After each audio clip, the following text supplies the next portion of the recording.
কিরে দোস্ত মাথা সুতা এরকম পরিষ্কার ঢাকা তোনে কখন আইলি? বাইত নাই। ঢাকা তোনে কখন আইছ সেটা ক। আরে বাইত নাই। দেখছি ঢাকা তোনে কখন আইছ তা তুই আমাকে কইতাছস বাইত নাই বাইত নাই। ধুর তুরি তোক বারবার কইতাছি না বাইত নাই। আচ্ছা বন্ধু তুই কত ভালো করি তোর কি বাইত নাই খালি কস বাইত নাই বাইত নাই। এই তুই এত বেসাল পারিস না, তোক বারবার কইতাছি বাইত নাই, মাথা মধ্যে টেনশন। বাইত নাই, বেসাল পারিস না, তারা আবাম না। আরে যা যা শালা শালা পাগলা হয়েছে নাকি খালি কো বাইত নাই বাইত নাই।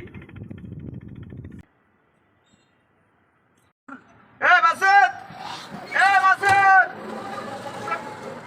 শোন কি হয়েছে? ডাল খেয়ে বাইত নাই। শোন কি বাইত নাই শোন দে কি হয়েছে ভাই এত ডাহাডাই করো? কইতাছি বাইত। তোকে একটা সিটি খালি কইতাছস বাইত নাই বাইত নাই কদি। ভাই কি বাইত নাই? কালকে আইছি ঢাকা থেকে, আসার পরে চিন্তা করলাম বউ বললো আবার নিয়ে ঈদ করবো। আমিও আইছি, আমার শ্বশুরও আইছে। হ্যাঁ না হ্যাঁ শ্বশুর বউ নিয়ে গেছে গা। কত আশা করি আইলাম ঢাকা থানে চাকরি বাকরি করিয়ে বউ বলে আবার নিয়ে একসাথে ঈদ করবো। আমার শ্বশুর ঈদের আগের দিনে বউ নিয়ে গেল গা, বউ বলে আবার সব নিয়ে গেছে গা। হ্যাঁ আমি একলা একলা।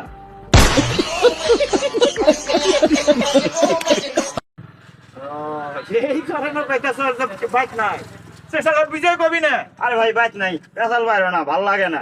বাইত নাই কে? আরে আসবো টেনশন করিস না। যাই গে ভাই, বাইত নাই, টেনশন। আচ্ছা ভালো থাকিস।